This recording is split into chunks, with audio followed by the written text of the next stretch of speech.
आउज़ुबिल्लाहि मिनश्शैतानिर्रजीम बिस्मिल्लाहिर्रहमानिर्रहीम।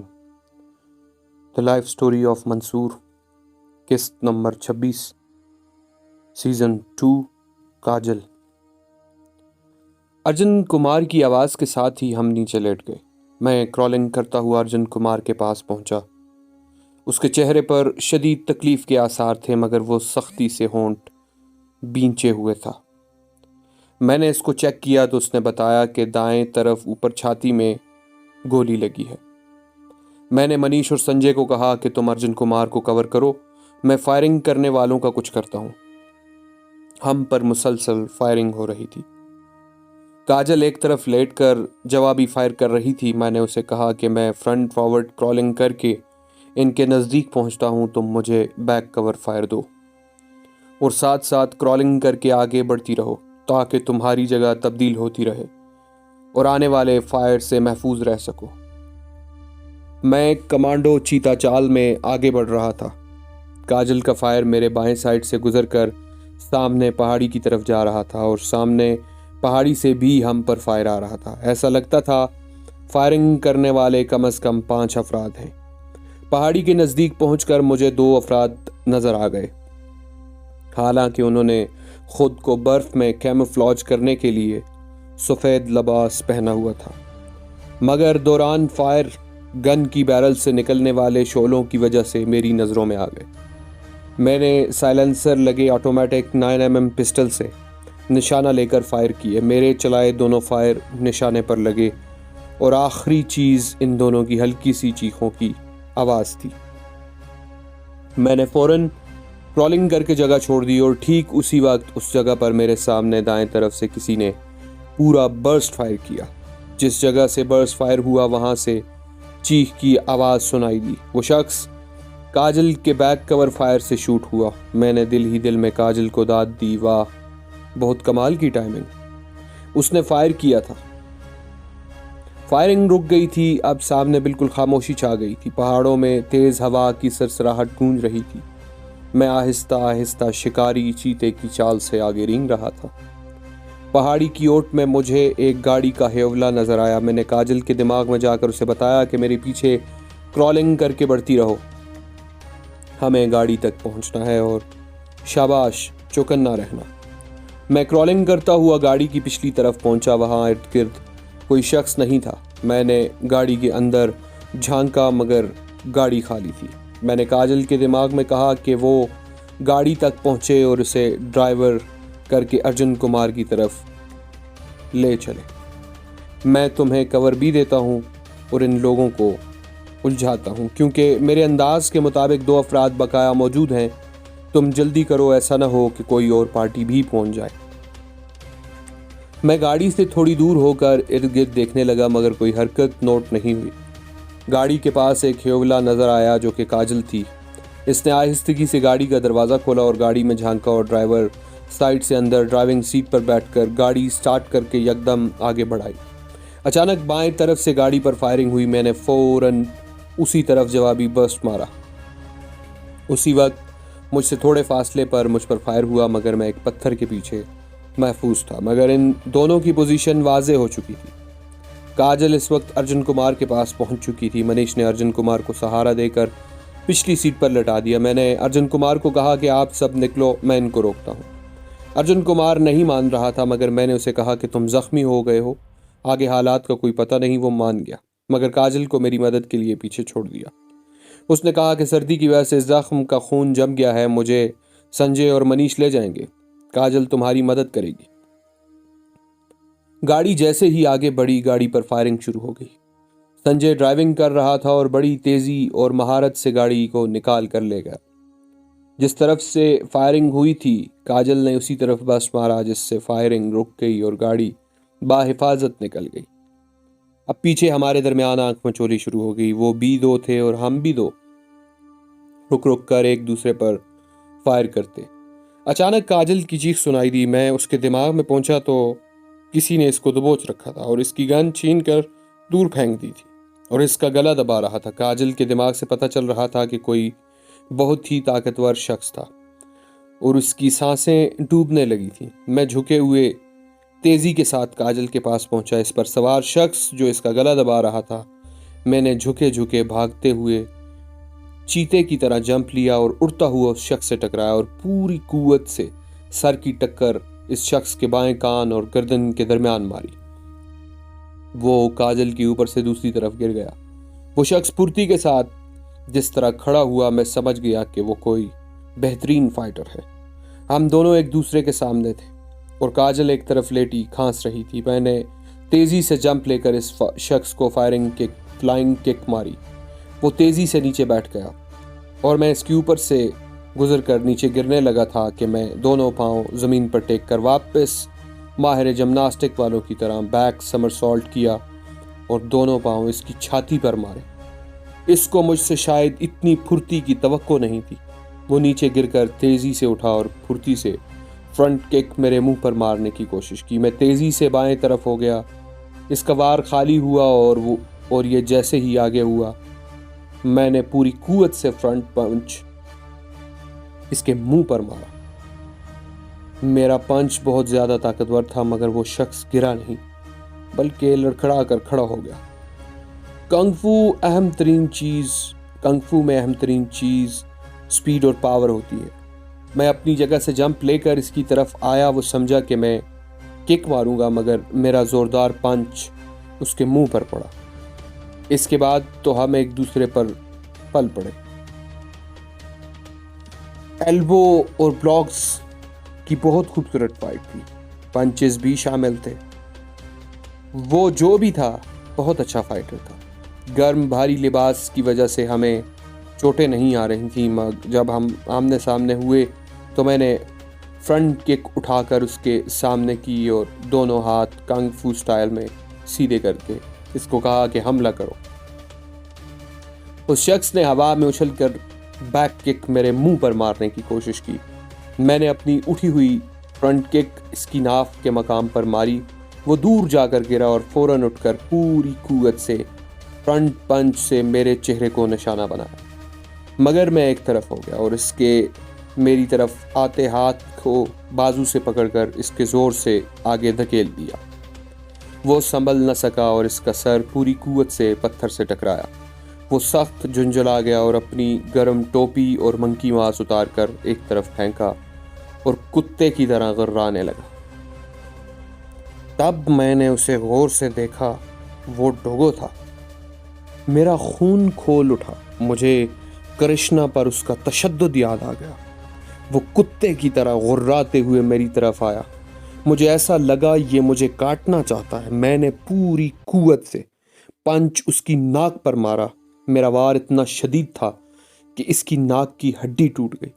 वो पीछे होकर लड़खड़ाया। मैंने अपनी जगह से उछलकर इसको किक मारने की कोशिश की, मगर उसने मुझे हवा में ही कैच कर लिया। मैं पूरी कुव्वत से जोरदार एल्बो के वार से इसके सर पर किए। वो नीचे गिर गया। मैंने पंच मारकर इसके जबड़े की हड्डी और दांत तोड़ दिए।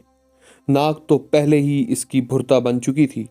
मैंने पूरी कुव्वत से उंगली उसकी दाएं आंख में मारी और फिर बाएं आंख में। इसकी आंखें खोपड़ी में धंस गईं। वो दर्द से सर पटक रहा था।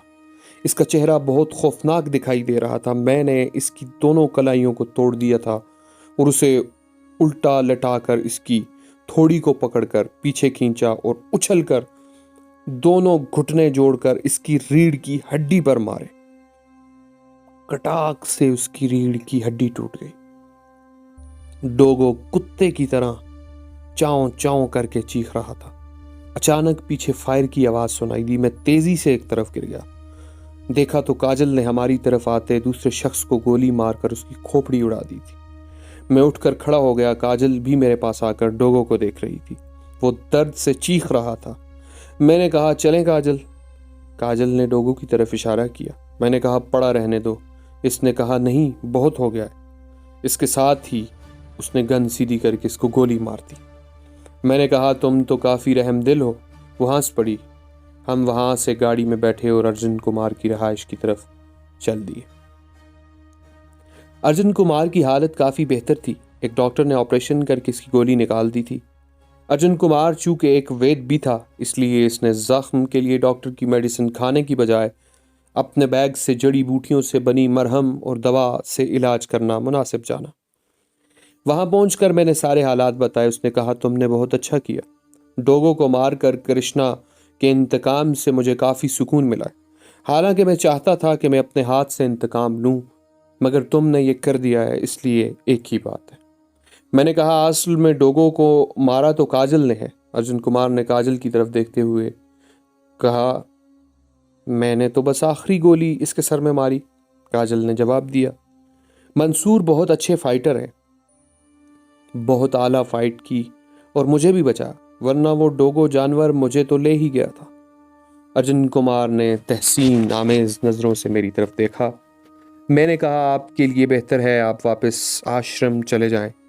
मैं धर्मा को ख़त्म करके वहां पहुंच जाऊंगा। अर्जुन कुमार ने इनकार कर दिया कि ऐसा बिल्कुल नहीं हो सकता।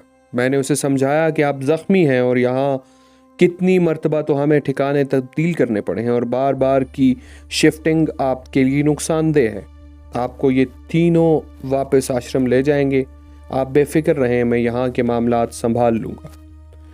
मगर अर्जुन कुमार इनकार में गर्दन हिला रहा था। मैंने कहा, अच्छा आप ऐसा करें, महागुरु जी से पूछ लें, वो जो फैसला करें इस पर अमल करें। कृष्ण कुमार ने मुझे एक नज़र देखा और फिर आंखें बंद कर ली। कुछ देर बाद उसने आंखें खोली तो मुरझाए हुए लहजे में कहने लगा, संजय अभी निकलने की तैयारी करो और काजल तुम यही रहोगी। काजल के चेहरे पर मुस्कुराहट फैल गई, जैसे वो यही चाहती हो। उसने कहा, जैसे आपका हुक्म महाराज।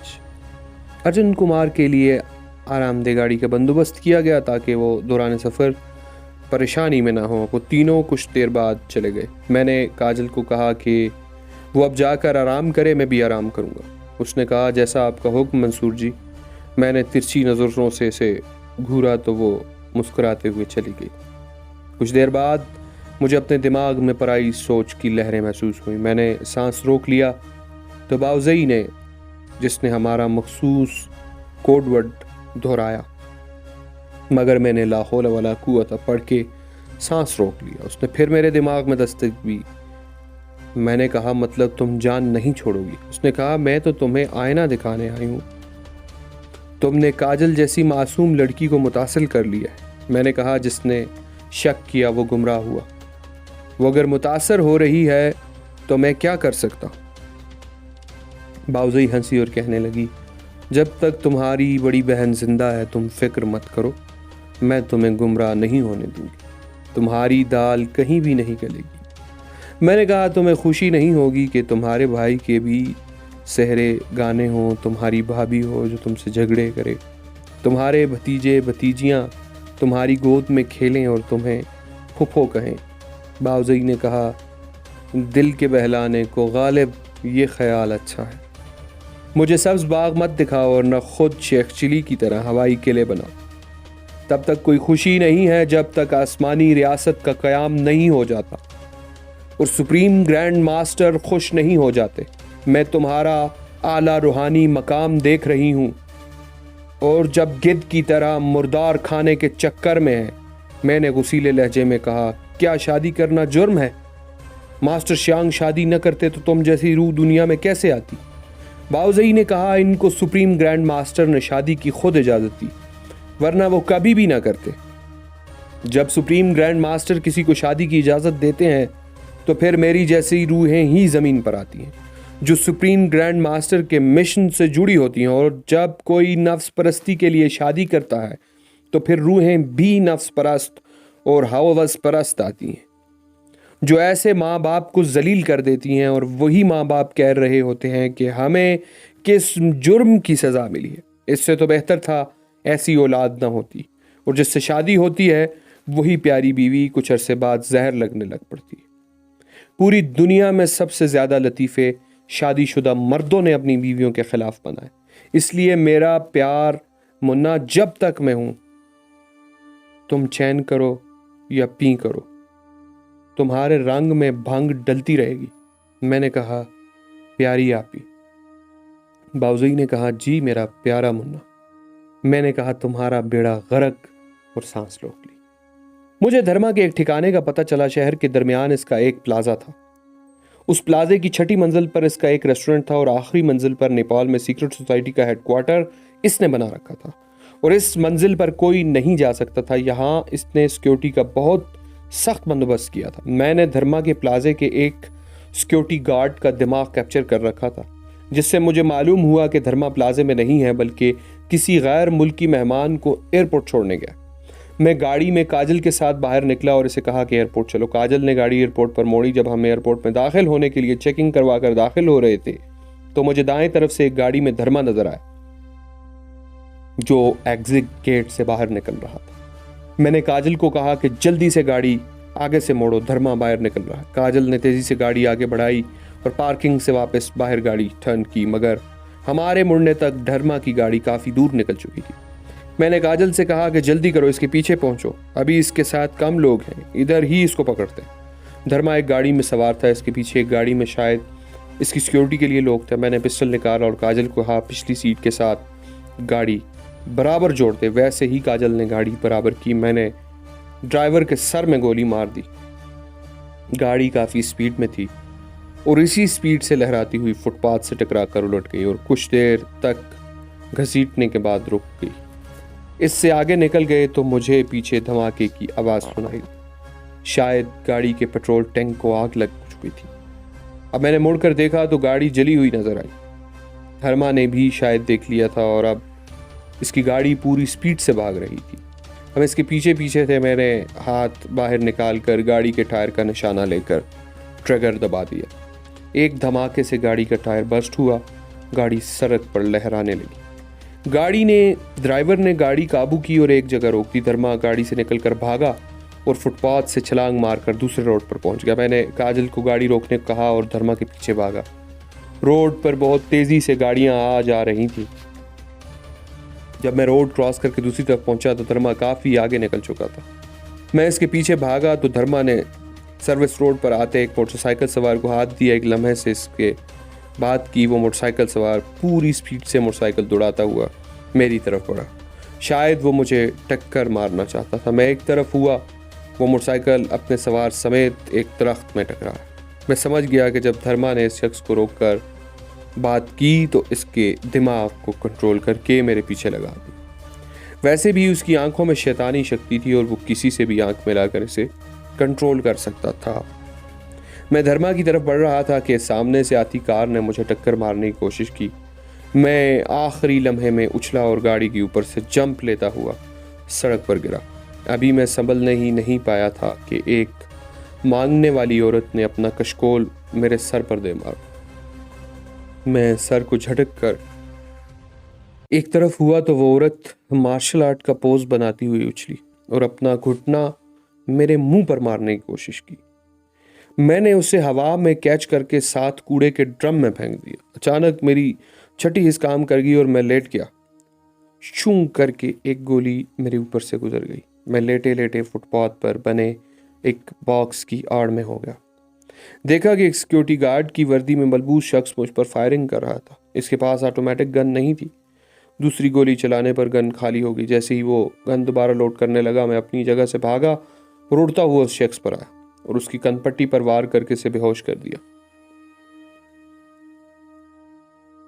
धर्मा मुझसे काफी फासले पर चल रहा था। फिर एक कार ने मुझे कुचलने की कोशिश की। मैं फिर उछलकर फुटपाथ पर हो गया। वो मेरे पास से तेजी से गुजरकर एक दुकान में घुस गई। फिर धर्मा के पीछे भागा। मुख्तलिफ लोग मुझ पर हमले कर रहे थे, जिनसे बचता बचाता फुटपाथ की दूसरी तरफ अचानक मुझे काजल की आवाज़ सुनाई दी। वो एक मोटरसाइकिल पर सवार थी और मुझे पीछे बैठने का इशारा कर रही थी। उसने बताया कि धर्मा एक मोटरसाइकिल पर सवार होकर प्लाजे की तरफ जा रहा है। मैंने कहा तुम पीछे हटो, मोटरसाइकिल मुझे चलाने दो। मैंने मोटरसाइकिल गियर में डाला और रेस दबा दी। सर्विस रोड पर सामने से आती गाड़ियां आ रही थीं। एक चौक पर पहुंचकर काजल ने मुझे दाएं मुड़ने का कहा। हमारी साइड का इशारा बंद था। मैंने इशारा तोड़कर ट्रैफिक वाला मेरा पीछे सीटियां मारता रहा। कुछ दूर मुझे धर्मा एक मोटरसाइकिल के पीछे बैठा नजर आया। मैंने काजल को कहा मोटरसाइकिल का हैंडल पकड़ो और खुद गन निकालकर धर्मा पर फायर किया, मगर अचानक अगले चौक से मोटरसाइकिल उसने दाएं मोड़ ली। रश रोड पर ज्यादा फायरिंग मैं नहीं कर सकता था। मैंने नीचे बैठकर मोटरसाइकिल कंट्रोल किया और पिस्टल काजल को पकड़ा दिया। धर्मा अपने प्लाजे के पास पहुंच चुका था। वो मोटरसाइकिल से उतरकर प्लाजे में दाखिल हो गया। मैंने मोटरसाइकिल रोका और प्लाजे की तरफ भागा। काजल भी मेरे पीछे भाग रही थी। हम प्लाजा में दाखिल हुए तो दो गार्ड ने मुझ पर हमला कर दिया। दोनों फाइटर थे। एक को काजल ने पकड़ लिया। मैंने पंच मारकर एक को बेहोश कर दिया। दूसरे को देखा तो काजल ने उसे उठाकर धोबी पटका मारा और झटके से इसका बाजू तोड़ दिया। हम भागकर सीढ़ियां चढ़े तो सामने से 4 अफराद ने हमला कर दिया। मैंने एक शख्स की थोड़ी के नीचे से स्ट्रेट किक मारी और वो उछलकर पीछे गिरा और फिर नहीं उठा। दूसरे शख्स को उठाकर सीढ़ियों से नीचे फेंक दिया। काजल को एक शख्स ने मुंह पर पंच मारने की कोशिश की तो उसने एक तरफ होकर खुद को बचाया और उसकी अगली टांग पर किक मारकर नीचे गिरा दिया और पीछे से इसकी गर्दन पकड़कर जोर से झटका दिया। वो शख्स एक तरफ ढलक गया। यकीनन गर्दन टूट गई थी।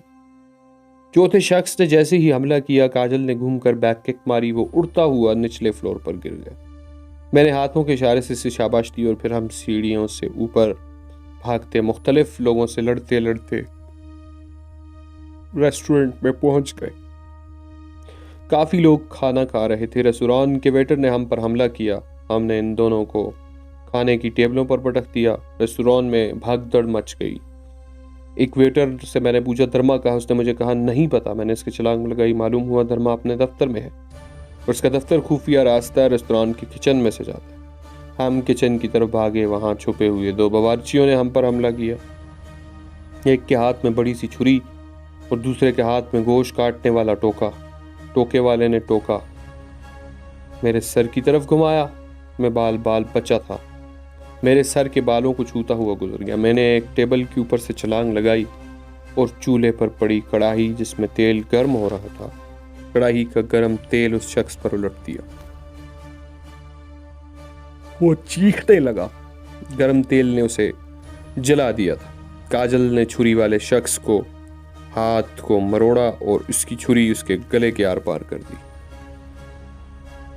किचन के अंदर एक सीढ़ी बनी हुई थी जो ऊपर वाली मंजिल को जाती थी। मैं आगे होकर सीढ़ी चढ़ रहा था। सीढ़ी जहां खत्म होती थी वहां एक लकड़ी का दरवाजा लगा हुआ था। मैंने एक कदम पीछे होकर सांस रोककर पूरी कुव्वत से दरवाजे पर लात मारी। दरवाजे का कुंडा टूट गया और दरवाजा खुल गया। जब हम अंदर दाखिल हुए तो एक हॉल था और हमारे सामने 10 बॉडी बिल्डर्स खड़े थे और उनके पीछे धर्मा एक कुर्सी पर बैठा मुस्कुरा रहा था। उसने जोर से कहा हमला करो इन पे। वो सारे हमारी तरफ भागे। मैं अपनी जगह से भागकर उछला और घुटना पूरी कुव्वत से सामने से आते बॉडी बिल्डर के मुंह पर मारा। वो नीचे गिरा। मैं इसके ऊपर गिरा। मैंने ऊपर से पंचेस से इसकी गर्दन पर मारा। इसकी गर्दन की हड्डी टूटी। मैंने बैठे बैठे पीछे जंप लिया और मेरी दाएं टांग ऊपर से घूमकर पीछे आते शख्स की हंस की हड्डी पर ले। वो वहीं बैठ गया। मैंने नीचे से नी शॉट इसकी थोड़ी के नीचे मारा। शायद इसकी गले की रगें फट गईं और वो नीचे गिरकर तड़पने लगा। काजल ने उछलकर दोनों उंगलियां एक बॉडी बिल्डर की आंख में मारी। उसकी आंख से खून जारी हो गया। वो आंखों पर हाथ रखकर वहीं बैठ गया। दूसरे बॉडी बिल्डर ने काजल के पीछे से बाल पकड़ लिए। काजल ने मुड़कर पूरी कुव्वत से कोहनी उसकी नाक पर मारी। उसने बाल छोड़ दिए। काजल ने किक इसकी टांगों के दरमियान मारी। जैसे ही वो आगे झुका, काजल ने इसके ऊपर से छलांग मारी और अपनी तरफ खींच लिया। इसने झुके हुए शख्स की गर्दन पकड़ी और तोड़ दी। तीसरा शख्स तेजी से उठकर जैसे ही उसके पास आया, उसने पिस्टल निकालकर इसे शूट कर दिया और यक्के बाद दीगरे ट्रिगर दबा दी गई। 4 अफराद ढेर के ढेर हो गए और गोलियां खत्म हो गई। अब सिर्फ 2 बॉडी बिल्डर थे जो खौफजदा नजरों से हमें देख रहे थे। मैंने कहा काजल इन दोनों को संभालो, मैं धर्मा की खबर लेता हूँ। मैं जैसे ही उसकी तरफ बढ़ा, उसने भागकर अपने ऑफिस में दाखिल होने की कोशिश की। मैंने हवा में उड़ते हुए घुटना पीछे से उसकी कमर में मारा और वो शीशे के दरवाजे को तोड़ता हुआ मैं अंदर मेज से टकराया। मैंने कहा धर्मा भागते कहाँ हो? बुला लो अपने बाप शैतान को, तुम्हें मेरे हाथों से बचा ले। धर्मा ने मुड़कर मुझ पर हमला किया मगर मैंने उसे बाजू से पकड़कर बाहर हॉल में फेंका। उसने अपनी दोनों टांगे आंखें मेरी आंखों में डालकर मेरा दिमाग कंट्रोल करने की कोशिश की। मैं उसकी आंखों में आंखें डालकर मुस्कुराता हुआ इसके पास पहुंच गया और पूरी कुवत से थप्पड़ उसके मुंह पर मारा। वो हैरत से मुझे देखने लगा और कहने लगा, तुम क्या बला, कहीं से काबू नहीं आते। सीक्रेट सोसाइटी के कितने काबिल लोगों को तुमने मार दिया, रात को तुमने सेंटर तबाह कर दिया, मेरे बहुत ही पालतू और उम्दा फाइटर डोगो को मार डाला। एलुमनाती का एक बहुत बड़ा ओहदेदार आज यहां से इंडिया भाग गया। सब तुमसे खौफजदा हैं। मैंने कहा, मैं कुछ नहीं हूं, मगर जिसके लिए मैं लड़ रहा हूं वो सब कुछ है। तुम लोग इसलिए खौफजदा हो क्योंकि तुम जालिम हो और जालिम हमेशा बुज़दिल होता है। चलो उठो, अब बुज़दिली और काहली ना दिखाओ और मुझसे मुकाबला करो। धर्मा माफिया मांगने लगा कि मुझे छोड़ दो, मेरे पास बहुत पैसा है, मैं तुम्हें दूंगा। काजल दोनों बॉडी बिल्डर्स को ख़त्म करके हमारी तरफ आ रही थी। मैंने धर्मा को कहा, एक शर्त पर तुम्हें छोड़ सकता हूं, अगर तुम इस लड़की को फाइट में शिकस्त दे दो तो मैं तुम्हें छोड़ दूंगा। इतने हट्टे कट्टे हो, चलो उठो।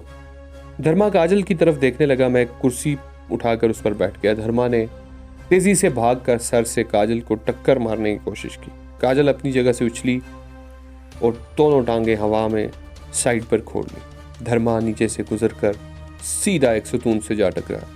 काजल नीचे आई और मुड़कर धर्मा को बुलाया। धर्मा उठकर उसके करीब आया और फ्रंट किक काजल के मुंह पर मारने की कोशिश की और एक कदम पीछे हो गई। धर्मा कदमों का इस्तेमाल करते हुए आगे बढ़कर पंचेज और ब्लॉक से हमला करने लगा। काजल को पीछे धकेल रहा था। काजल बहुत खूबसूरती से उसके पंचेज हाथों, कलाइयों, कोहनियों पर ब्लॉक कर रही थी। जब वो दीवार के बिल्कुल करीब पहुंचने लगी तो अचानक तेजी से धर्मा के बाजुओं को पकड़कर दाएं टांग के पीछे दीवार के साथ टेकती ऊपर गई और कलाबाजी मारकर धर्मा के ऊपर से उसके पीछे पहुंच गई और तेजी से मुड़कर पूरी कुवत से सीधी चोप धर्मा की गर्दन पर मारी। वो संभल न सका और उसका मुंह पूरी कुवत से दीवार से जा टकरा। काजल ने पूरी कुवत से घुटना पीछे से धर्मा की रीढ़ की हड्डी पर मारा। इसकी रीढ़ की हड्डी के कितने मोहरे स्लिप कर गए होंगे ये मुझे नहीं पता। काजल ने इसके दोनों बाजू पकड़कर पीछे की तरफ खींचे और अपनी दाएं टांग इसकी कमर पर रखकर जोर से झटका दिया तो उसकी रीढ़ की हड्डी के साथ साथ इसके कंधे के जोड़ भी निकल गए। धर्मा जमीन पर गिरकर तड़पने लगा। मैं तालियां बजाता हुआ खड़ा हुआ और कहा, वेल डन। काजल ने हैरत से कहा। मैंने मुस्कुराकर उसे कहा, तुम बहुत रहमदिल हो, कहानी ख़त्म करो। उसने दाएं केक ऊपर उठाई और पूरी कुवत से वापस लात अपनी एड़ी जमीन पर उल्टा पड़े धर्मा के पीछे गर्दन पर मारी और उसकी गर्दन की हड्डी टूट गई। मैंने काजल की तरफ मुस्कुरा कर देखा और कहा, चलें। उसने हंसते हुए कहा, चलो।